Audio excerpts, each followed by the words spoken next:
Paz do Senhor, irmãos, tudo bem? Nós louvamos a Deus por mais este dia, podemos meditar juntos na Palavra de Deus e nós vamos orar para começar, amém? Senhor, nosso Deus e nosso Pai, nós nos colocamos diante da Tua presença, Jesus, queremos Te louvar, ó Deus, Te engrandecer, ó Pai, pela Tua Palavra, Senhor, por podermos, ó Pai, meditar, Senhor, ó Deus, por podermos, Senhor, ter acesso, Senhor, ó Deus, a este alimento, Senhor, ó Deus, tão fino, Senhor, tão apurado que Tu tens trazido para a nossa igreja, Pai. Abençoa, Senhor, as nossas vidas, que possamos, ó Pai, ser iluminados por Ti, Senhor, que o Teu Espírito Santo, Senhor, conduza todas as coisas, ó Pai. E, ó Deus, que possamos, Senhor, ter, ó Pai, esta palavra, Senhor, no nosso coração, misturada com a fé, ó Pai. E, Senhor, que possamos ser, ó Pai, transformados pela renovação do nosso entendimento, Senhor. E que a cada dia, Senhor, Tu possa, Senhor, realizar uma grande obra, Senhor, nas nossas vidas e na Tua igreja, ó Pai.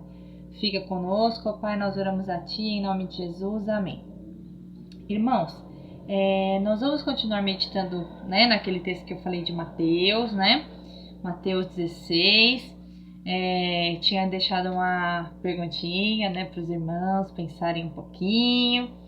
E não sei se os irmãos pensaram, mas hoje a gente vai falar sobre, ainda sobre aquele texto, mas um outro trechinho, amém? Nós vamos ler novamente aquele trecho da Confissão de Pedro, a partir do versículo 13, tá bom? Vamos lá. E chegando Jesus às partes de Cesareia de Filipe, interrogou os seus discípulos, dizendo: Quem dizem os homens ser o Filho do Homem? E eles disseram, uns João Batista, outros Elias e outros Jeremias ou um dos profetas. Disse-lhes ele, e vós, quem dizeis que eu sou? E Simão Pedro respondendo disse, Tu és o Cristo, Filho do Deus vivo. E Jesus respondendo disse-lhe, Bem-aventurado és tu, Simão Barjonas, porque não foi carne e sangue quem tu revelou, mas meu Pai que está nos céus. Pois também eu te digo que tu és Pedro, e sobre esta pedra edificarei a minha igreja, e as portas do inferno não prevalecerão contra ela. E eu te darei as chaves do reino dos céus, e tudo o que ligares na terra será desligado nos céus, e tudo o que desligares na terra será desligado nos céus. Bom, irmãos, nós pensamos, meditamos na aula passada, e nós vimos, irmãos, que Pedro, que é o Petros, né?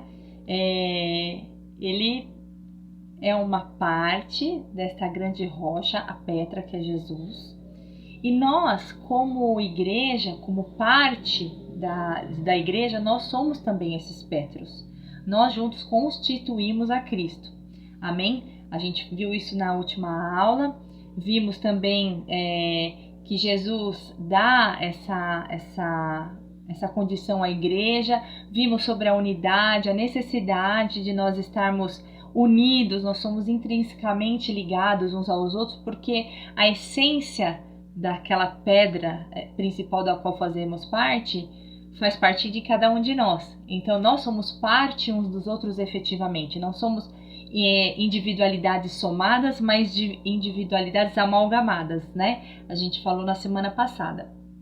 Hoje, irmãos, nós vamos meditar num outro pedacinho do texto. Nós vamos pegar lá ainda no texto de Mateus, nós vamos pegar aquele pedacinho que está lá no versículo 18 e 19, que diz assim, E as portas do inferno não prevalecerão contra ela, e eu te darei as chaves do reino dos céus. Esse é o trecho em que nós vamos meditar nesta manhã, amém? Eu tinha deixado a pergunta do para quê para os irmãos, né? Os irmãos se lembram?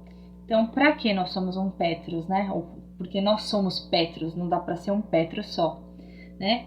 Então, nós vamos meditar sobre isso, irmãos. Primeiramente, vamos pensar, irmãos, nessa construção. Porque esse versículo tem vários E's, não é verdade? Então, se nós lermos lá, nós vamos ler assim, sobre esta pedra edificarei a minha igreja, e as portas do inferno não prevalecerão contra ela, e eu te darei as chaves do reino dos céus, e tudo o que ligares na terra será ligado nos céus, e tudo o que desligares na terra será desligado nos céus.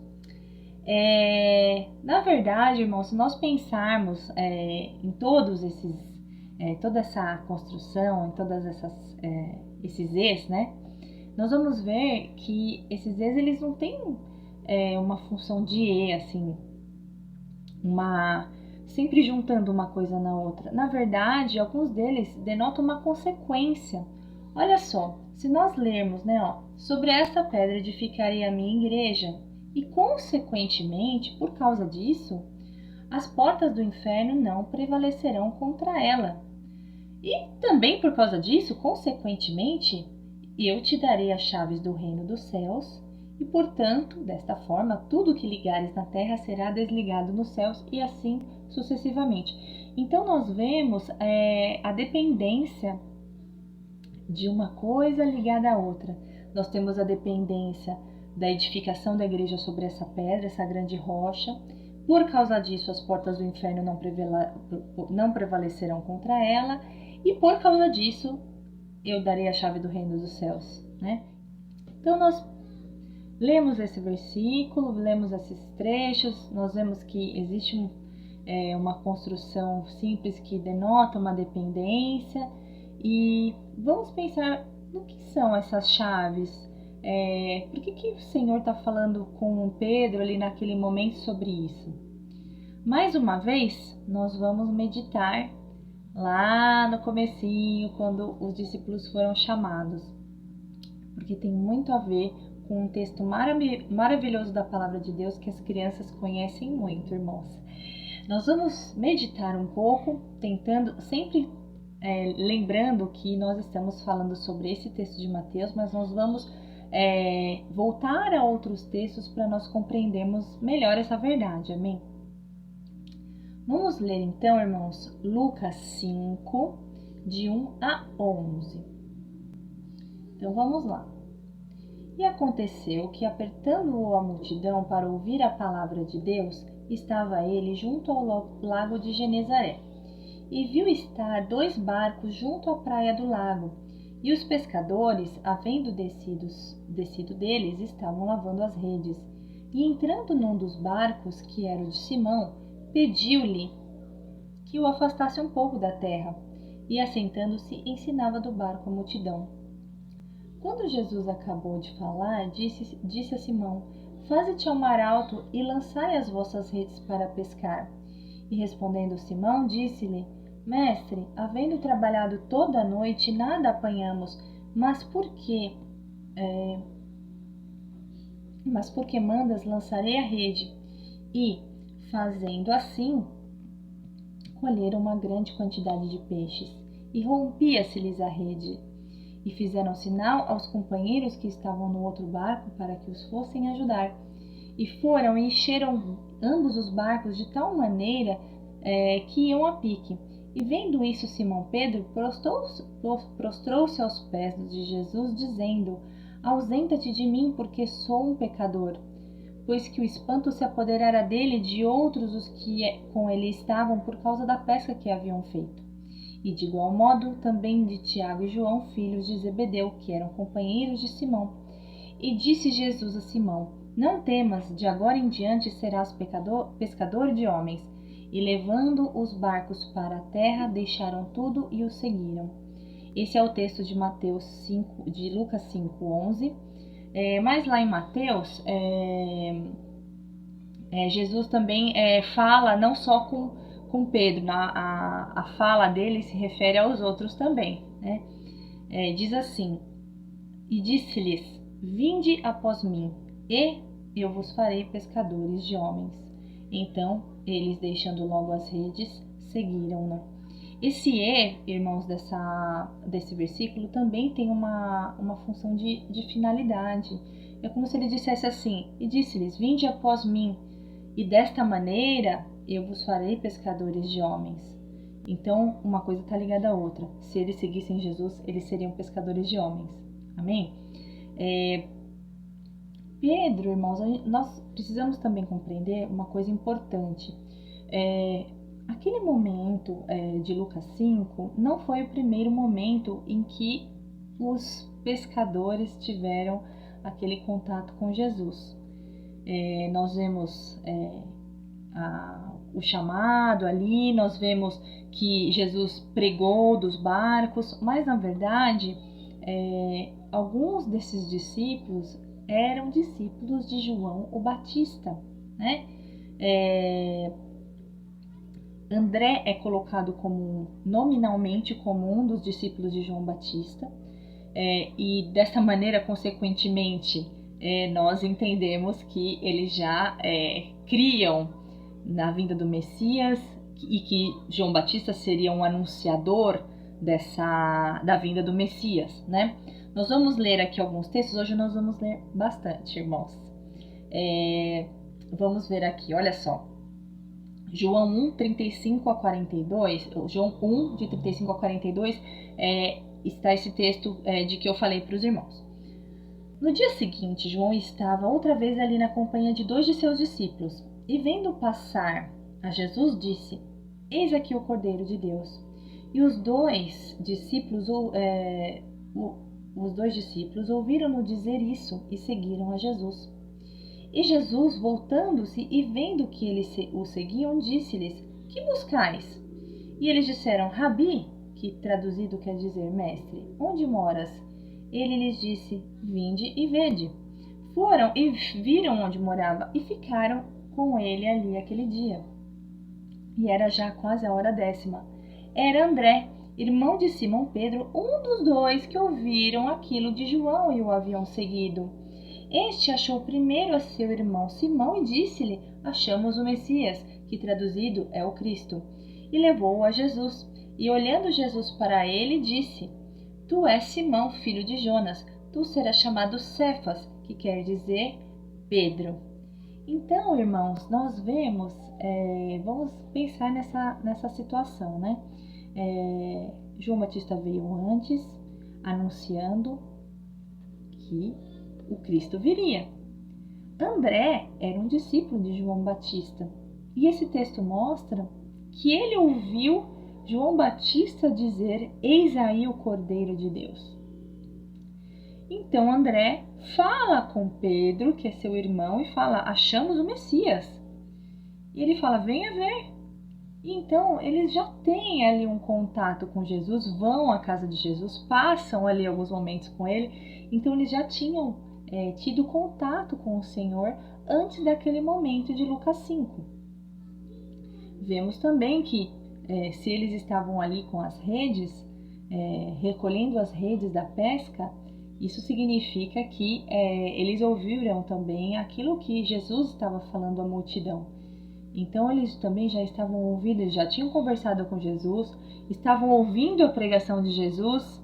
Então nós vimos que naquele momento de Lucas 5 não tinha sido o primeiro momento. Então, irmãos, o que João Batista pregava? Vamos ver? João Batista, vamos ver aqui, ó. Mateus 3, de 1 a 3, é o texto que nós vamos ler. Vamos lá. E naqueles dias apareceu João Batista pregando no deserto da Judéia e dizendo: Arrependei-vos, porque é chegado o reino de Deus.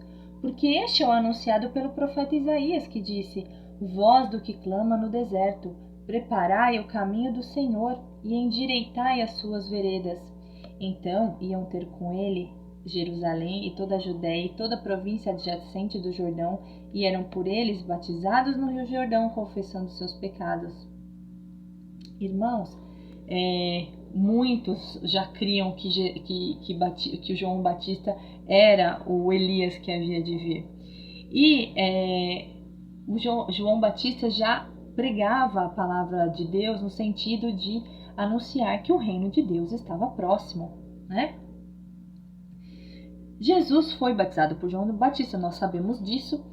E aí, irmãos, depois que João Batista foi preso, Jesus foi para a Galileia e começou a pregar o evangelho ali. E o que ele dizia? Olha só, em Marcos capítulo 1, versículos 14 e 15. Diz ali sobre a Galileia, né? Vamos ler tudo. Depois que João foi entregue à prisão, veio Jesus para a Galileia pregando o evangelho do reino de Deus e dizendo: O tempo está cumprido e o reino de Deus está próximo. arrependei-vos e crede no Evangelho. Nós vemos, irmãos, que Jesus, qual era a obra que Jesus estava fazendo, né? Ele estava ali pregando a palavra de Deus, pregando o reino de Deus que tinha chegado, né? Foi isso que ele dizia para as pessoas que estavam ouvindo. E ele curava, ele expulsava demônios, né? E lá em Lucas 4, 43 e 44 diz assim: também é necessário que eu anuncie a outras cidades o evangelho do reino de Deus, porque para isto eu fui enviado. Lembremos sempre do nosso versículo-chave, irmãos. Nós estamos lá meditando lá em Mateus e tentando ligar esse texto com esse chamado dos discípulos, amém? Vamos lá. Quando chegou a Cafarnaum, Jesus começou a pregar ali também. Cafarnaum era a cidade onde moravam Pedro, né? E outros discípulos.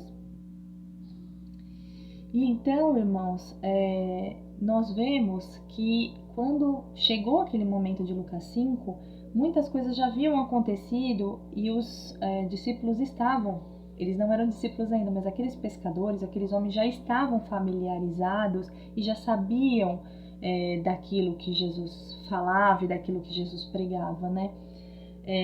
E aquela multidão, irmãos, que foi até aquele lugar, foi ali para quê? Para ouvir a palavra de Deus, né? O comecinho lá de Lucas 5 mostra, né? A multidão se apertava porque eles queriam ouvir as palavras do Senhor. E aí, irmãos, nós vamos pensar na obra que Jesus fez na vida daqueles homens. Porque quando Jesus acaba de pregar, ele fala para os homens irem para o mar novamente. E eles falam: olha, nós já fomos, né? Não deu certo a nossa pesca. E eles falam: olha, vai lá para o mar alto e joga a rede novamente. E eles obedeceram. E aí, irmãos, eles têm uma grande experiência com o Senhor. Por quê? Porque eles pegam aquela multidão de peixes que não conseguiam nem, né? As redes estavam quase rasgando, eles precisaram de ajuda para colocar esses peixes dentro dos barcos. E então Pedro reconhece esse milagre e reconhece em Jesus alguém muito diferente e fala, né? Aparta-te de mim, né? Porque eu sou um pecador. E Jesus fala: não temas, venha após mim e eu vos farei pescadores de homens. Então, irmãos, aquele momento, aquele milagre dos peixes foi uma forma de construir a fé daqueles homens, mas nós vemos que já era algo que o Senhor fez propositalmente talvez para ilustrar, nós podemos dizer, para mostrar aquilo de que ele era capaz. Porque o que seria maior? Pescar aquele monte de peixe ou pescar uma multidão de homens? Né? Essa é a proposta de Jesus.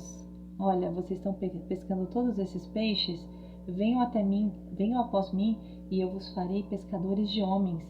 Será que esses homens entenderam aquele chamado prontamente? Entenderam o que era ser pescador de homens? Acho que não, irmãos, né? Nós cremos que não, porque primeiramente eles obviamente sabiam do chamado do Senhor, mas eles não tinham ainda a completude dessa obra diante de seus olhos como nós temos hoje. Quando nós ouvimos hoje alguém falar pescadores de homens, somos pescadores de homens, nós já entendemos pela palavra o que é isso. Nós vamos ver, né? Então, eles foram movidos pela fé naquele grande milagre e por aquele homem que falou: olha, eu estou fazendo vocês pegarem essa grande quantidade de peixes. Venham pescar homens. E eles deixaram as suas coisas e seguiram a Jesus, né? Irmãos, grande pescador é Jesus, não é? E quando ele chama aqueles homens, ele começa a compartilhar, começa a dar indícios de que ele vai compartilhar com homens comuns esse ministério glorioso de pescar homens, de salvar vidas, de tirar vidas deste mar, não é verdade? Nós vamos ainda meditar um pouquinho sobre isso, na questão desse chamado, no texto de Lucas 6, ali perto do Sermão da Montanha.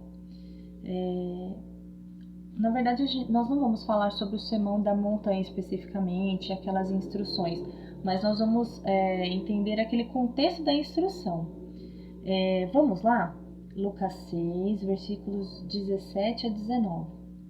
E descendo com eles, parou num lugar plano, e também um grande número de seus discípulos, e grande multidão do povo de toda a Judéia e de Jerusalém e da costa marítima de Tiro e de Sidom, os quais tinham vindo para ouvir, serem curados de suas enfermidades, como também os atormentados dos espíritos imundos, e eram curados, e toda a multidão procurava tocar-lhe, porque saía dele virtude e curava a todos.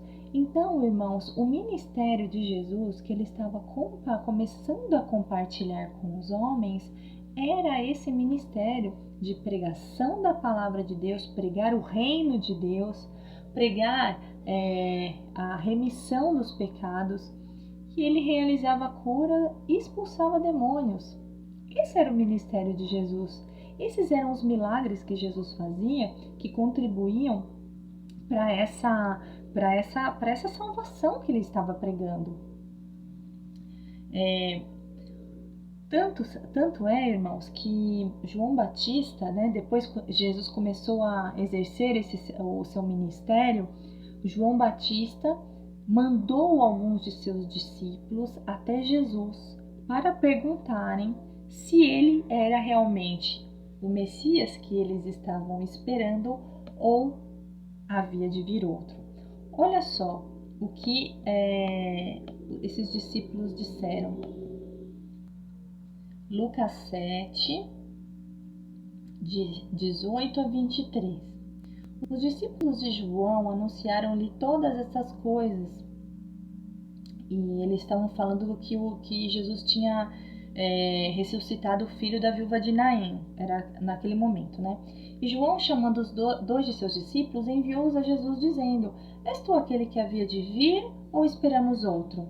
E quando aqueles homens chegaram junto dele, disseram: João Batista enviou-nos a dizer-te: És tu aquele que havia de vir, ou esperamos outro? E na mesma hora curou muitos de enfermidades e males e espíritos maus, e deu vista a muitos cegos. Respondendo então Jesus, disse-lhes: Ide e anunciai a João o que tendes visto e ouvido, que os cegos ouvem, que os coxos andam, os leprosos são purificados, os surdos ouvem, os mortos ressuscitam, e aos pobres anuncia-se-lhe o Evangelho. Então, irmãos, estes eram os sinais que Jesus fazia enquanto ele estava conosco aqui na terra. Ele falava do reino dos céus e ele libertava essas pessoas que estavam opressas por um motivo de enfermidade ou por demônios que estavam assolando, que muitas vezes impediam essas pessoas de ouvirem a palavra de Deus. E todos esses sinais contribuíam para a fé daquelas pessoas. Então, Jesus veio para isso. Obviamente nós sabemos que ele veio para morrer, porque se ele não tivesse morrido, a obra não teria sido completada, mas o seu ministério na terra era anunciar o reino dos céus. Então nós vemos, irmãos, que Jesus estava preparando aqueles homens, os discípulos, para serem como ele, os discípulos o chamavam de mestre. Então ele estava ensinando aos discípulos aquilo que eles deveriam fazer. Lá em Marcos 3, de 13 a 15, Jesus vai falar exatamente dessa função, quando eles chamam os discípulos. Vamos ler lá. E subiu para o monte, chamou para si os que ele quis, e vieram a ele, e nomeou 12, para quê? Olha, irmãos, o para quê? Para que estivessem com ele, e os mandasse pregar, e para que tivessem o poder de curar as enfermidades e expulsar demônios.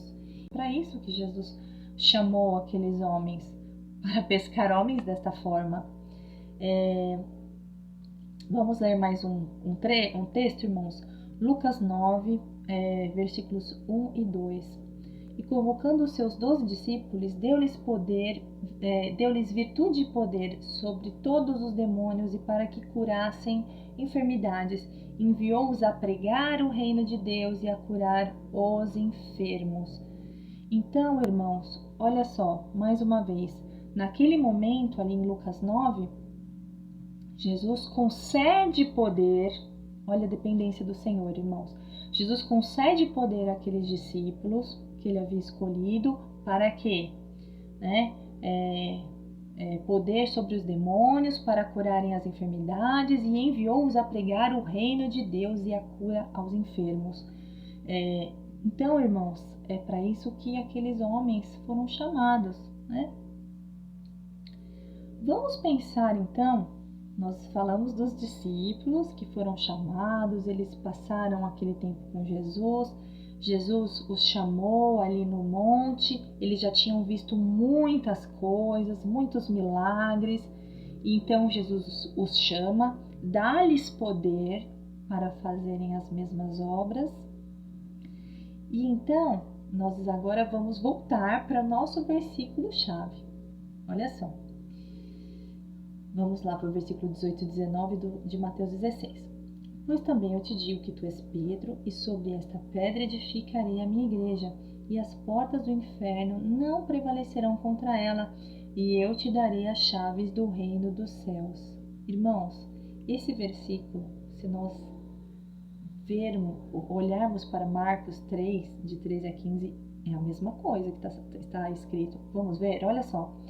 E subiu para o monte, chamou para si os 12 que ele quis e vieram a ele, e nomeou 12 para que estivessem com ele e os mandasse pregar e para que tivessem o poder de curar enfermidades e expulsar demônios. Irmãos, é a mesma coisa, até a nomeação dos discípulos, não é verdade?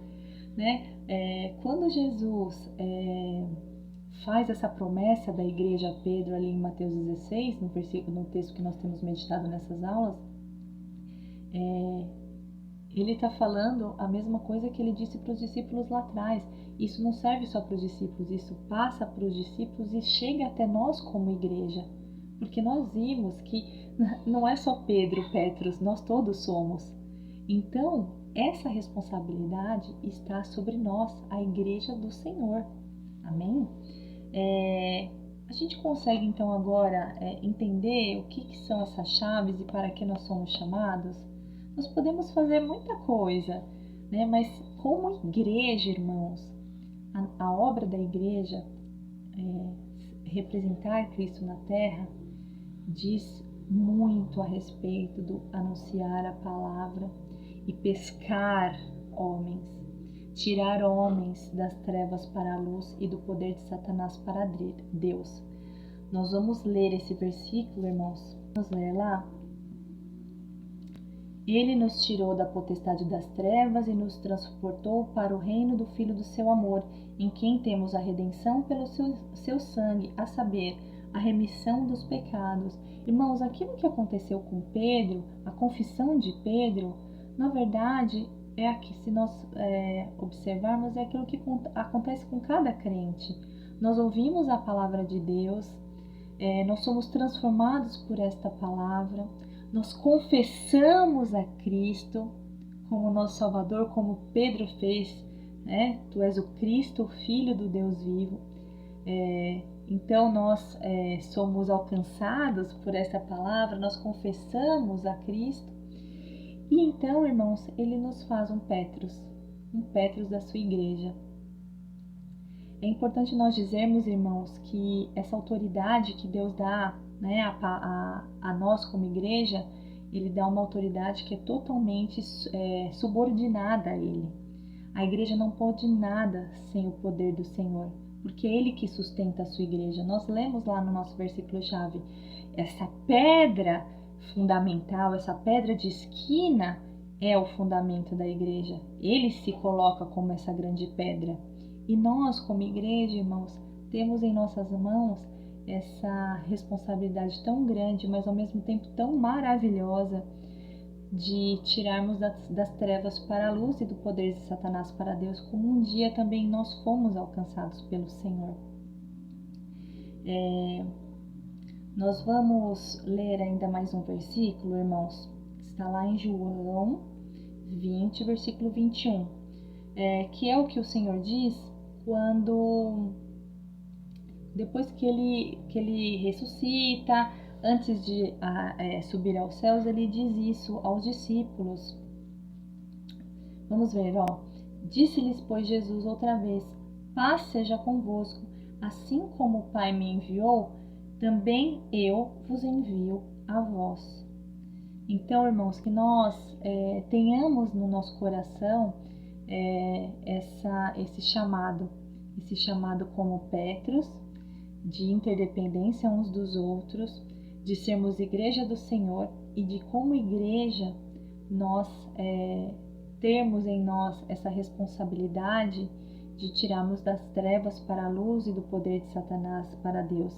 Lembremos de que o nosso versículo-chave fala de duas portas, não é? Ele fala que que ele dá as chaves, né? Que entrega as chaves do reino dos céus para Pedro, e ele fala: as portas do inferno não prevalecerão contra a igreja. Não prevalecem por quê, irmãos?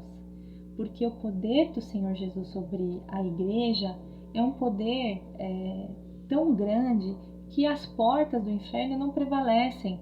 Não somente para atacar, nós vimos nas aulas do pastor Alexandre, né, dessa autoridade que Jesus exerce sobre a igreja, mas também as portas do inferno não prevalecem por quê? Porque quando o Senhor anuncia a sua palavra por meio das nossas vidas, essas almas podem ser tiradas da morte, tiradas das trevas, do poder da morte. Então, que nós tenhamos isso firme no nosso coração, que nós exerçamos essa função que o Senhor nos deu com alegria, com poder, sempre dependendo do nosso Senhor, porque Ele é o nosso sustentador e Ele sustenta a sua igreja. Amém? Nós vamos orar para nós encerrarmos. Senhor Jesus, nós nos colocamos novamente na Tua presença, ó Deus. Pedimos a Ti, Jesus, que Tu nos ajudes, Senhor, ó Deus, a compreendermos, Senhor, ó Deus, a Tua palavra, Pai. Que nós tenhamos, Senhor, ó Deus, na nossa vida, Senhor, ó Deus, esta verdade firme, Senhor, ó Deus, de que Tu nos escolheste, Senhor, ó Deus, para sermos pescadores de homens, Senhor, que nós como igreja, Senhor, temos, Senhor, em cada um de nós, ó Pai, ó Senhor, ó Deus, esta responsabilidade, Senhor. Dá-nos poder, Senhor, para pregarmos a Tua palavra, dá-nos sabedoria, Senhor, para pregarmos, para, Senhor, ó Pai, estarmos atentos, Senhor, ó Deus, às almas, Senhor, ó Deus, que Tu enviares para perto de nós, para que nós possamos anunciar a Tua tão grande salvação, Senhor. Nós, ó Pai, dependemos totalmente de Ti, precisamos do Teu poder em nós, Senhor, para fazermos esta obra. Senhor, ajuda-nos, ó Deus, porque assim como Tu disseste aos Teus discípulos, Senhor, que Tu lhes davas poder, Senhor, nós cremos, ó Deus, que, ó Pai, se nós estivermos em Ti, Senhor, como também Tu dizes na Tua palavra, Senhor, nós poderemos fazer esta obra, Pai. Ajuda-nos, ó Deus, dá-nos, Senhor, ó Deus, ó Pai, da Tua comunhão, do Teu Espírito Santo, Senhor, ó Deus, e, Senhor, que, ó Pai, a nossa igreja, Senhor, ó Deus, cresça, Senhor, ó Deus, debaixo, Senhor, da Tua direção, ó Pai. Fica conosco, Senhor, nós oramos a Ti, Te agradecemos por tudo, em nome de Jesus. Amém. Irmãos, nós louvamos a Deus e peço aos irmãos que ainda continuem meditando naquele texto que nós vimos de Mateus 16 E na próxima aula nós continuaremos falando de igreja e de outros aspectos daquele texto e de alguns outros textos do Evangelho também. Amém? Um grande abraço, que o Senhor abençoe a todos, a paz do Senhor.